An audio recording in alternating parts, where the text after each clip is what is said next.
great form recently. So for Manchester United to beat them at their home ground while City were on a winning streak of 21 games indicates Ole Solskjaer did something really special which Pep Guadiola had no answer to. To understand what exactly happened, we first have to look at what United did to nullify Pep's tactics when City had possession, as this is where City are at their strongest. And then we will dive into how Ole predicted what Pep was going to do and did the exact opposite, which won United this game.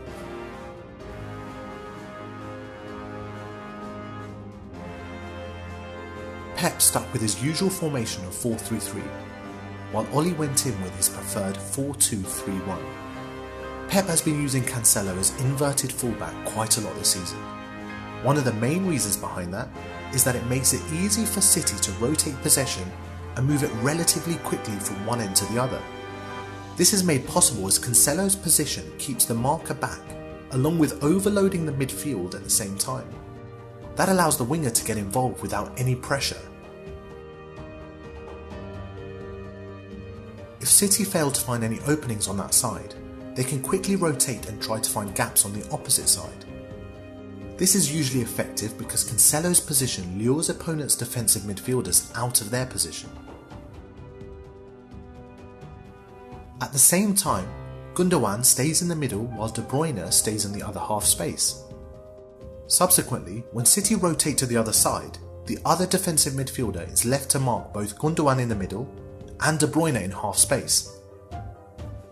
And so, if City are able to rotate quickly, they can try to exploit the gaps while United make their way to the other side. To make sure that didn't happen, Ole wanted his team to constantly play with a high line, ensuring City's creative players had little to no space in between the lines. The forwards were then tasked to press in a manner which disrupted City's game plan. Martial stayed up ahead, but made sure to stay in shape along with the other forwards to not leave any space for a penetrating pass. Once City chose a side, Martial cut off the passing lane to the other centre-back. This restricted all options except going forward, forcing them to play through a crowded region of the field, or be forced to go back to their keeper every so often if they wanted to rotate to the other side. On top of making City take longer to rotate, United were now able to get into good positions before City could exploit any vulnerability. All this made sure City weren't as effective as they usually are when in possession. Now this is where it gets even more interesting.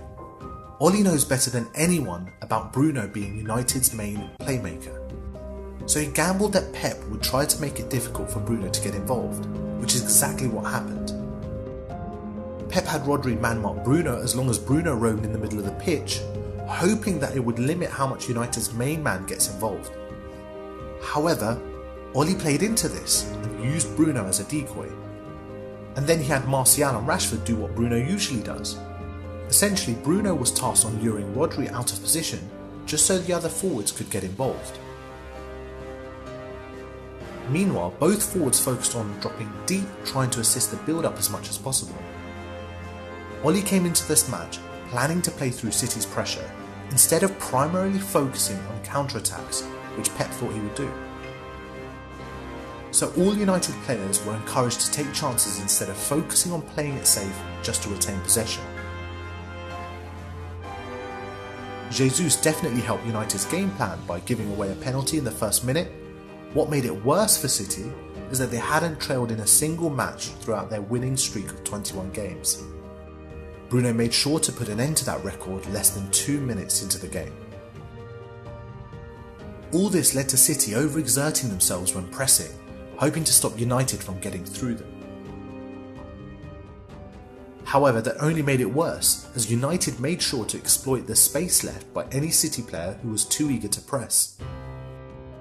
This ultimately led to United's second goal in the 48th minute, as City overcommit, leaving huge space for United to exploit yet again. Shaw made sure to take full advantage of that and earned another goal for United. United definitely could have finished this match with more goals, whereas City didn't even come close to scoring one. What are your thoughts on this match? Do you think City will cruise to the title, or will someone else catch up in time? I would love to hear what you think, so let me know in the comments down below. If you enjoyed this video, please share it with someone.